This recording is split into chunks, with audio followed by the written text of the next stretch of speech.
कैसे हैं आप लोग? एक बार वापस से आपका स्वागत है मेरे चैनल में। ये हमारी सीरीज चल रही इकोलॉजी और पर्यावरण से संबंधित टॉपिकों की। तो आज हम पढ़ेंगे एक नया टॉपिक का नाम है हमारे जल प्रदूषण या वाटर पॉल्यूशन।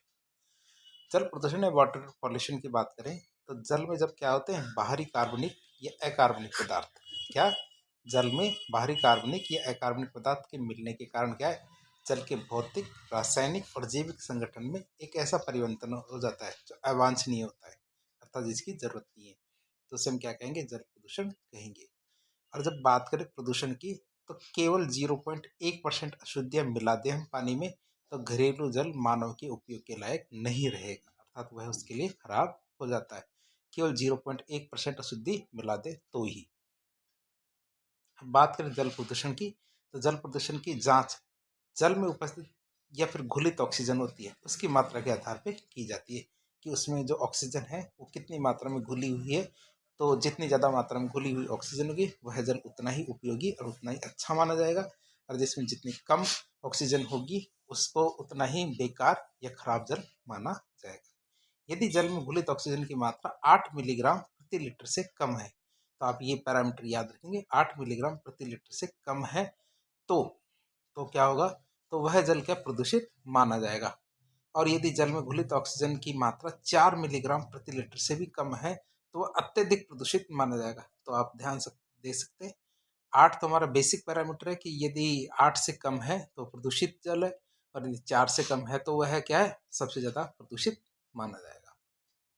ये 8 क्या है और 4 क्या है? ये मिलीग्राम प्रति लीटर ऑक्सीजन की मात्रा है। अब बात करें कुछ जीवों की बात करें हम तो हमारे डेफनिया, ट्राउट मछलियाँ, स्टोन फ्लाई, ये 3 यदि मछलियाँ ये कीट क्या है आपको यदि मिलते हैं तो इनके लार्वा स्वच्छ जल के संकेत देते हैं। यदि पानी के अंदर यदि आपको ये चीज़ें मिल रही है अर्थात ये मछलियों के लार्वा मिल रहे हैं, इसका मतलब पानी पीने लायक है और स्वच्छ पानी है। लेकिन यदि पानी के अंदर आपको tubifex, chironomus larva, E coli, sewage fungus, sludge worm, blood worm, इस तरह के जो लार्वा मिलते हैं इसका मतलब जल क्या है? बहुत ज़्यादा प्रदूषित है और यह काम में लेने लायक नहीं है। तो हम जीवों के लार्वा होते हैं उनसे भी कुछ इन चीज़ों को पता लगा सकते हैं कि जल प्रदूषित है या नहीं है। अब हम बात करेंगे प्रदूषण की, तो प्रदूषण को नापने की कौन कौन सी विधियां होती है, अर्थात जल प्रदूषण को किस तरह से मापा जा सकता है या किस तरह से उनको मापा जा सकता है।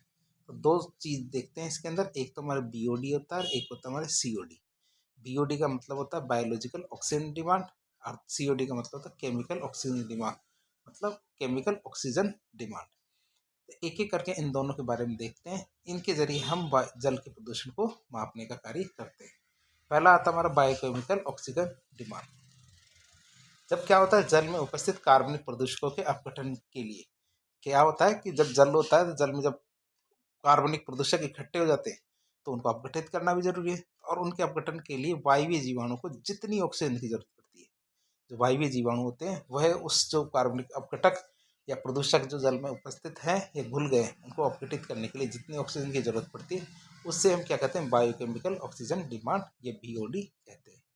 बायोकेमिकल ऑक्सीजन डिमांड को मिलीग्राम ऑक्सीजन प्रति लीटर जल से दिखाया जाता है। किस से दिखाया जाता है? मिलीग्राम ऑक्सीजन प्रति लीटर जल से दिखाया जाता है, दर्शाया जाता है। जो हमारा बायोकेमिकल ऑक्सीजन डिमांड है, इस विधि जो ये विधि है कार्बनिक पदार्थों के कारण होने वाले जल प्रदूषण को मापने के लिए काम में ली जाती है। किसके जरिए? जो कार्बनिक पदार्थ होते हैं जो जल में मिल जाते हैं जिनके कारण जल प्रदूषित होता है, तो उसको मापने के लिए इसका उपयोग किया जाता है। जो आप ये देख सकते हैं कि जिसमें हमारे ऑर्गेनिक कंपाउंड या कार्बनिक कंपाउंड है जो जल में मिल गए हैं, और इससे क्या है उनको अपघटित करने के लिए जो हमारे वायवीय जीवाणु हैं उनको जितनी ऑक्सीजन की जरूरत पड़ती है वही हमारी बायोलॉजिकल ऑक्सीजन डिमांड कहलाएगी। दूसरी टेक्निक आती है हमारी कौन सी? Chemical oxygen demand. कौन सी है? केमिकल ऑक्सीजन डिमांड, जिसको सीओडी भी कहते हैं। अब क्या होता है जल में उपस्थित जैव निम्नीकरणीय या जैव अनिम्नीकरणीय प्रदूषक होते हैं, दोनों ही प्रदूषकों की बात कर रहे हैं। एक तो जैव निम्नीकरणीय की और एक जैव अनिम्नीकरणीय, दोनों प्रदूषकों की बात कर रहे हैं। इनके अपघटन या ऑक्सीकरण की बात कर रहे हैं, तो इसके लिए हम क्या करेंगे? पोटेशियम डाइक्रोमेट, इसकी पोटेशियम डाइक्रोमेट की बात करेंगे जिसको K2Cr2O7 कहते हैं। पोटेशियम डाइक्रोमेट का सूत्र क्या होता है? K2Cr2O7। इसको आवश्यक ऑक्सीजन की मात्रा, मतलब कितनी ऑक्सीजन की जरूरत है इस पोटेशियम डाइक्रोमेट को, वही हमारी केमिकल ऑक्सीजन डिमांड कहलाती है। तो हम इसको दोबारा देख सकते हैं। जब पानी के अंदर जो या तो जैव निम्नीकरणीय हो या जैव अनिम्नीकरणीय, दोनों प्रकार के प्रदूषक यदि जल में मिल जाते हैं तो उस जल में हम क्या मिलाएंगे, पोटेशियम डाइक्रोमेट। पोटेशियम डाइक्रोमेट उस जल में मिलाएंगे ताकि वह शुद्ध हो सके। पोटेशियम डाइक्रोमेट को ऑक्सीजन की जरूरत पड़ती है। क्या ऑक्सीजन की जरूरत पड़ती है उनको अपघटित करने के लिए, और पोटेशियम डाइक्रोमेट को जितनी ऑक्सीजन की जरूरत पड़ेगी वही उसकी केमिकल ऑक्सीजन डिमांड कहलाएगी। इसको आसान भाषा में हमने समझ लिया है। तो पोटेशियम डाइक्रोमेट है, इसके द्वारा दोनों प्रकार के प्रदूषकों का अपघटन किया जाता है, जबकि जो हमारे जो वायवीय जीवाणु होते हैं वो केवल कार्बनिक प्रदूषक है, उन्हीं का अपघटन करते हैं। अतः क्या है, एक ही स्रोत से प्राप्त जल का बायोकेमिकल ऑक्सीजन डिमांड और केमिकल ऑक्सीजन डिमांड दोनों निकाला जाए तो दोनों के मान अलग अलग हो सकते हैं, और केमिकल ऑक्सीजन डिमांड का मान हमेशा बायोकेमिकल जो ऑक्सीजन डिमांड है इससे ज़्यादा होता है। क्यों होता है, क्योंकि जो केमिकल ऑक्सीजन डिमांड है वो जैव अनिम्नीकरणीय जो पदार्थ होते हैं, जो प्रदूषक होते हैं, उनको भी अपघटित करने का कार्य करते हैं। इसलिए क्या, जल प्रदूषण को मापने के लिए केमिकल ऑक्सीजन डिमांड विधि बायोकेमिकल ऑक्सीजन डिमांड जो विधि है उससे ज़्यादा बेहतर मानी जाती है। क्यों, क्योंकि सभी प्रकार के जो प्रदूषक है उनको डिजोल्व या अपघटित करने का कार्य करते हैं।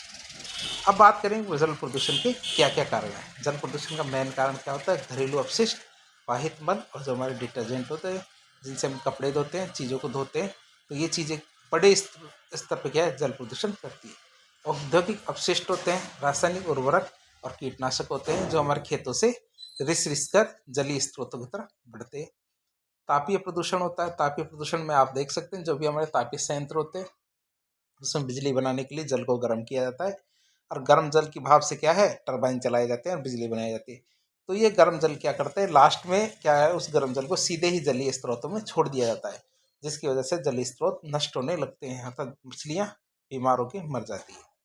समुद्र में तेल का रिसाव होता है। कई बार क्या है हमारी जो तेल को ट्रांसपोर्ट करते टाइम क्या होता है कि तेल रिस जाता है। कई बार टैंकर एक्सीडेंट की वजह से टूट जाते हैं और जो हमारा तेल होता है वो समुद्र की सतह पर जम जाता है, तो उसकी वजह से प्रदूषण काफ़ी ज़्यादा होता है।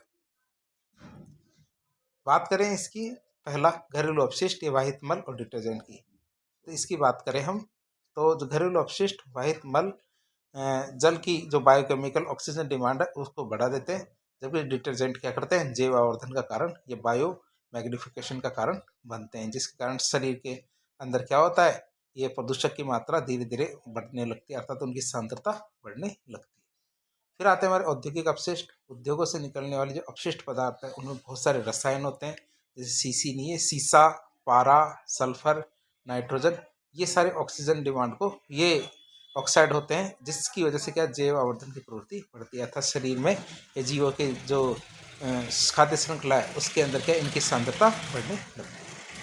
रासायनिक उर्वरक और जो कीटनाशक होते हैं उनकी बात करें तो वर्षा के जल के साथ ये उर्वरक और कीटनाशक तालाब और झील में पहुंच जाते हैं। क्या वर्षा के जल के साथ ही उर्वरक और कीटनाशक क्या होते हैं, तालाब और झील में पहुंच जाते हैं, जिससे सुपोषण या जैव आवर्धन की समस्या पैदा होती है। तो एल्गे ब्लूम हमने यदि पहले वाले वीडियो में देखा था, वह समस्या धीरे धीरे बढ़ने लगती है। यदि आपने हमारे पुराने वीडियो नहीं देखे हैं तो पहले आप वह देखिए, जिससे आपका ज्ञान तेजी से बढ़ेगा। फिर आते हैं हम क्या, तापीय प्रदूषक की। तो नाभिकीय और तापीय ऊर्जा संयंत्रों से निकलने वाला जो गर्म जल है जलीय जीवों को नुकसान पहुंचाता है। क्यों, क्योंकि इतने गर्म जल की उन जीवों को आदत नहीं होती है और जलीय जीव क्या है इससे नष्ट होने शुरू हो जाते हैं। समुद्र में तेल के रिसाव की बात करें तो समुद्रों में होने वाला जो तेल का रिसाव है ये समुद्री जल में ऑक्सीजन के मिश्रण को रोक देता है। कई बार हमारी जो पाइपलाइनें हैं जो महासागर से होकर गुजरती है, तेल की पाइपलाइन होती है, गैस की पाइपलाइन होती है, कई बार इनके अंदर क्या है लीकेज हो जाता है, जिससे क्या है इनमें रिसाव होना शुरू होता है, और रिसाव होने से क्या होता है जो ऑक्सीजन का विसरण होता है तो वो ऑक्सीजन का विसरण रुक जाता है। अब बात करें जल प्रदूषण की, तो जल प्रदूषण की वजह से बहुत सारे रोग मनुष्यों में हो जाते हैं। जैसे कौन कौन से रोग हो सकते हैं, पहला रोग होता है हमारे जैसे मीनामाटा रोग। मीनामाटा रोग की बात करें तो ये पारे की विषाक्तता से होता है, अर्थात जल में जब पारे की मात्रा जब बढ़ने लगती है तो इससे मनुष्यों में मीनामाटा रोग हो जाता है। और मीनामाटा रोग दुनिया में या विश्व में पहली बार 1956 में जापान में देखा गया था। कहाँ पे, जापान में देखा गया था। मीनामाटा रोग क्या होता है, एक स्नायुविक सिंड्रोम होता है। क्या, स्नायु जो सिंड्रोम या रोग है दूसरा रोग की बात करें तो हमारे इटाई इटाई रोग। कौन सा रोग है? इटाई इटाई रोग। इटाई इटाई रोग हमारे कैडमियम की विषाक्तता की वजह से होता है। किसकी वजह से? कैडमियम जब पानी के अंदर ज़्यादा हो जाता है तो उसकी वजह से क्या होता है? इटाई इटाई रोग होता है। इटाई इटाई रोग को ही आउच आउच रोग भी कहते हैं। क्या कहते हैं? इटाई इटाई रोग को ही आउच आउच रोग भी कहते हैं। फिर आता है हमारा अगला डिजीज का नाम है ब्लैक फुट डिजीज। जो हमारी जल में जब आर्सेनिक की विषाक्तता बढ़ जाती है, किसकी? आर्सेनिक की विषाक्तता बढ़ जाती है तो ब्लैक फुट हो जाता है, अर्थात जो पैर होते हैं वो काले हो जाते हैं और धीरे धीरे उनमें सूजन बढ़ने लगती है। तो ब्लैक फुट डिजीज हो जाती है हमारी किसकी वजह से? आर्सेनिक की वृद्धि से।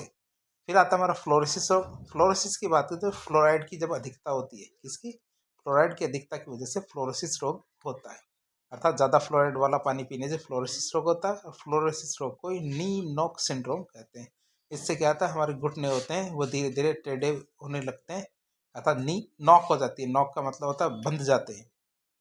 तो हम फ्लोराइड वाला पानी पीते हैं। तो राजस्थान में बात करें तो पूरे देश का 25% फ्लोराइड वाला पानी राजस्थान में पाया जाता है। तो राजस्थान वाले इससे बच नहीं पाते हैं। अगली बीमारी होती है हमारे मैथेमोग्लोबिनी रोग। अब ये बात करें इस रोग की, मैथेमोग्लोबिनेमिया, तो ये क्या है? नाइट्रोट होता है ना, नाइट्रेट की विषाक्तता से ये जो बीमारी है मैथेमोग्लोबिनेमिया, तो ये रोग हो जाता है। और ये रोग है, इसी को हम क्या कहते हैं? ब्लू बेबी सिंड्रोम कहते हैं। नाइट्रेट की अधिकता की वजह से क्या होता है? ब्लू बेबी सिंड्रोम होता है। फिर कई प्रकार के जो जीवाणु जनित रोग होते हैं वह भी प्रदूषित जल को उपयोग करने से होते हैं। जैसे हमारे कौन कौन से हैं? जैसे हमारे हैजा और टाइफाइड। एक बार परीक्षा में पूछा गया था निम्न में से कौन सी बीमारी, प्रश्न क्या था कि निम्न में से कौन सी बीमारी प्रदूषित जल की वजह से होती है? तो उसमें एक ऑप्शन हमारे टाइफाइड था। तो टाइफाइड इसका सही उत्तर था। क्यों? क्योंकि टाइफाइड की बीमारी प्रदूषित जल की वजह से होती है। तो हमारे हैजा और टाइफाइड ऐसी बीमारियां जो प्रदूषित जल के कारण होती है। होती तो हमारे जीवाणु विषाणु के कारण है, लेकिन ये होती किसकी वजह से? इनका माध्यम क्या बनता है? प्रदूषित जल। फिर विषाणु जनित रोगों में विषाणु जनित कौन कौन से रोग है? जैसे हमारे hepatitis A, hepatitis E, rota virus. ये सारे वायरस क्या होते हैं? जल के माध्यम से, प्रदूषित जल के माध्यम से मनुष्य के शरीर में प्रवेश करते हैं। फिर बात करें प्रोटोजोआ जनित रोग। प्रोटोजोआ जनित रोगों की बात करें तो जैसे हमारे अमीबियासिस होता है, जियार्डियासिस होता है। जैसे हमारे दांत होते हैं, दांतों के अंदर काठियाँ जम जाती है, कोड़ियाँ जम जाती है, या फिर पेट में अल्सर हो जाता है, पेट में छाले हो जाते हैं। तो ये सब किसकी वजह से होता है? ये हमारे प्रदूषित जल को सेवन करने की वजह से होता है। अब बात करें जल प्रदूषण के अन्य दुष्प्रभाव की, कि इसके और कौन कौन से नुकसान हो सकते हैं। इससे क्या होता है? मृदा की उत्पादकता प्रतिकूल रूप से प्रभावित होती है, अर्थात मृदा की उत्पादकता खराब होती है। जल में घुलित ऑक्सीजन की कमी होने लगती है।